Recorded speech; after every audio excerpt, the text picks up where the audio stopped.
যুক্তরাষ্ট্রের president Donald Trump বলেছেন তার দেশকে ইরানে হামলা চালাতে হয়েছে কারণ ইরানের পারমাণবিক শক্তির সক্ষমতা ধ্বংস করার জন্য এটি সবচেয়ে ভালো সুযোগ ছিল।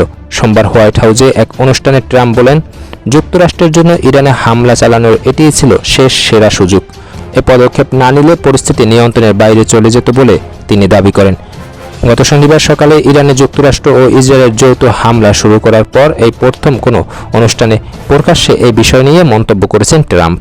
ট্রাম্প বলেন, একটি অসুস্থ ও পাপিষ্ট শাসন ব্যবস্থা থেকে আসা অসহনীয় হুমকি দূর করতেই আমরা বর্তমানে এই পদক্ষেপ নিচ্ছি। তিনি গত গ্রীষ্মে পরিচালিত অপারেশন মিডনাইট হ্যামারের প্রসঙ্গ টেনে বলেন, সেই অভিযানে ইরানের পারমাণবিক কর্মসূচি ধ্বংস করার পর আমরা তাদের সতর্ক করেছিলাম অন্য কোথাও নতুন করে পারমাণবিক কেন্দ্র না গড়তে, কিন্তু তারা সেই সতর্ক বার্তা উপেক্ষা করে পারমাণবিক অস্ত্রের পিছনে ছোটা অব্যাহত রেখেছে। প্রেসিডেন্ট ট্রাম্পের দাবি, ইরানের কাছে থাকা ক্ষেপণাস্ত্রগুলো ইউরোপ এবং বিদেশের মার্কিন ঘাঁটিগুলোতে আঘাত হানতে সক্ষম। তাছাড়া দেশটি খুব শীঘ্রই সরাসরি আমেরিকায় আঘাত হানার মতো ক্ষেপণাস্ত্র অর্জনের দ্বারপ্রান্তে ছিল বলেও তিনি উল্লেখ করেন। ট্রাম্প জানান, যুক্তরাষ্ট্রের অনুমান অনুযায়ী ইরানে এই সামরিক অভিযান 4 থেকে 5 সপ্তাহ স্থায়ী হতে পারে।